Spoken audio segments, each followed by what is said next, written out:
Bonjour à tous, bienvenue dans cette nouvelle capsule. Aujourd'hui, j'avais envie de vous parler de l'hygiène naturelle infantile, le fameux HNI. Alors, qu'est-ce que c'est? Comment ça marche? Alors, c'est une technique naturelle qui propose en fait de commencer de le plus jeune âge chez nos tout petits à proposer le pot. C'est une technique que j'ai utilisée avec ma fille.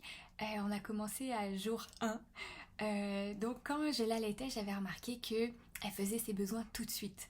Donc je l'allaitais et j'utilisais le fameux plus petit pot du marché qu'on peut se procurer au Québec chez le Petit Pot Pluto, qui est ce qu'on appelle le pot chapeau. Fait que ça ressemble vraiment à un chapeau. Et donc on le retourne et on met les fesses de bébé dessus. Il y a une petite assise en petite mousseline qu'on peut laver pour que ce soit confortable. Et donc j'allaitais mon bébé et j'avais mon petit pot chapeau juste en dessous. Et tout simplement, à chaque fois, une couche de moins à laver.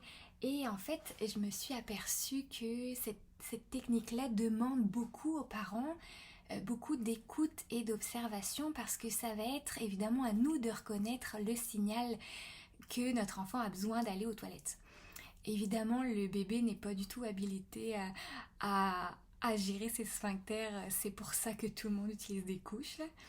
Fait que c'est pas de lui demander plus tôt, c'est plus de l'habituer et de lui offrir de répondre aussi à ce besoin-là.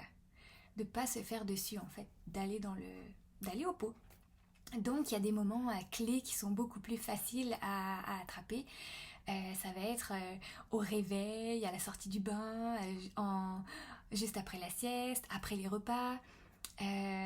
Donc voilà, c'est d'y aller l'idée avec le rythme de l'enfant. Moi personnellement, il y a eu des passages où elle voulait pas aller sur le pot, il y a eu des passages où elle demandait, où elle était heureuse d'y aller. Fait que nous, on la force pas, on y va avec son rythme. Puis c'est de lui apprendre en fait tranquillement cet apprentissage de où est-ce qu'on est censé socialement faire nos besoins. Puis c'est quoi la petite routine? On se lave les mains, on lave le pot, en tout cas. Fait que j'avais envie de vous partager que cette méthode existe, puis que ça facilite grandement la vie jusqu'au... je pense que ça faisait... Là, elle a 14 mois. Ce dernier mois, elle nous fait une petite grève du pot, mais ça faisait plus de 7 mois que j'avais pas du tout ramassé de caca dans une couche. Et c'était extrêmement agréable. Et quand je recommence ce mois-ci à le faire, je suis comme hey aïe aïe que tous ces parents qui on est aux couches lavables, qui utilisent des couches lavables puis qui doivent nettoyer les couches de caca. Le petit pot c'est vraiment le fun pour ça. Puis les cacas sont très faciles à attraper contrairement au pipi. On reconnaît les signes beaucoup plus vite en tout cas pour nous. Puis pour beaucoup avec qui on avait échangé. Fait que voilà, c'est une technique qui existe, qui est le fun, mais qui demande beaucoup d'écoute, de présence. Puis moi je trouve que c'est vraiment rigolo. Le matin que je me lève, puis elle est sur son petit pot, je suis sur mon grand pot, je dis. Puis on est ensemble, puis je fais comme elle, puis je trouve que c'est le fun de lui apprendre comme ça.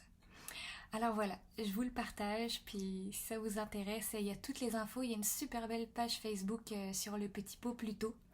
Donc voilà, je vous souhaite une belle journée, à bientôt.